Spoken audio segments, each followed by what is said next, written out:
Europe 1 matin. L'édito politique à 7h49 sur Europe 1 avec Karl Meus du Figaro Magazine. Bonjour Karl. Bonjour Alexandre. Ce matin, vous nous parlez d'Elisabeth Borne, la première ministre reconduite à son poste par Emmanuel Macron. Première ministre que vous qualifiez d'insubmersible, rien que ça. Eh oui, insubmersible. En tout cas, c'est l'impression qu'elle donne. Bon. Les Républicains refusaient d'entrer dans son gouvernement en expliquant qu'ils ne voulaient pas monter sur le Titanic. On découvre qu'elle est plus proche du redoutable sous-marin nucléaire lanceur d'engins. Revenons quelques mois en arrière si vous le voulez bien. À la sortie de la réforme des retraites, nombreux sont les observateurs et les politiques qui estiment qu'Elisabeth Borne ne tiendra pas longtemps à Matignon.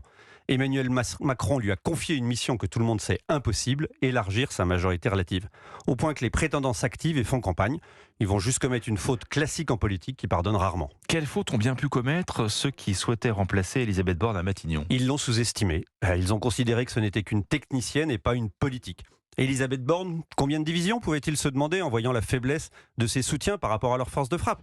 Ils ont confondu politique et politicien. Elisabeth Borne n'est pas politicienne au sens où elle n'est pas adepte de la petite phrase. Son entretien hier sur BFM l'a encore démontré.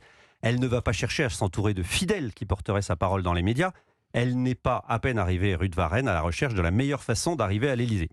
C'est la raison pour laquelle elle déroute les observateurs et les politiques.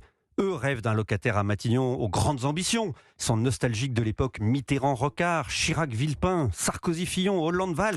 L'époque des conspirations où chaque Premier ministre échafaudait des stratégies complexes, à la manière d'un Louis de Funès qui dit « Je retourne en Espagne ». Le roi répudie la reine, la vieille épouse le perroquet, César devient roi et je deviens reine. La folie des grandeurs. Eh oui. Mais dites-moi, Karl, en quoi Elisabeth Borne est politique? Parce qu'hier, elle n'a pas vraiment donné cette impression, avec des réponses très proches de la langue de bois. Oui, comme quoi il n'y a pas que les purs politiques qui savent manier la langue de bois. Bon, cela dit, c'est un premier élément qui montre qu'elle ne tombe pas dans les pièges.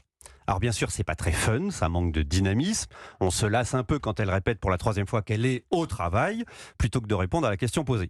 Mais bon, elle le reconnaît elle-même, je ne suis pas forcément extrêmement expansive.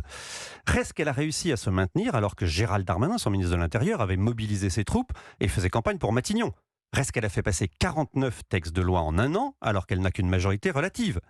Alors certes, elle a dû lâcher du lest, faire des concessions, mais justement, c'est aussi ça, faire de la politique. Mais alors, à ce propos, vous l'avez d'ailleurs rappelé, Karl, elle a malgré tout échoué, Elisabeth Borne, dans cette mission qu'Emmanuel Macron lui avait confiée et qui consistait à élargir la majorité.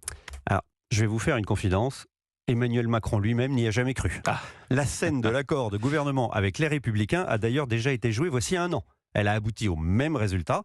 Les LR ne passeront pas en bloc dans la majorité. Se prononceront au mieux au cas par cas. En revanche, elle entretient de très bonnes relations avec les partenaires de la majorité. Édouard Philippe, qu'elle a vu au Havre hier, François Bayrou, qu'elle verra dimanche à Pau, et Stéphane Séjourné, le patron du parti majoritaire, Renaissance, celui d'Emmanuel Macron, qu'elle verra la semaine prochaine.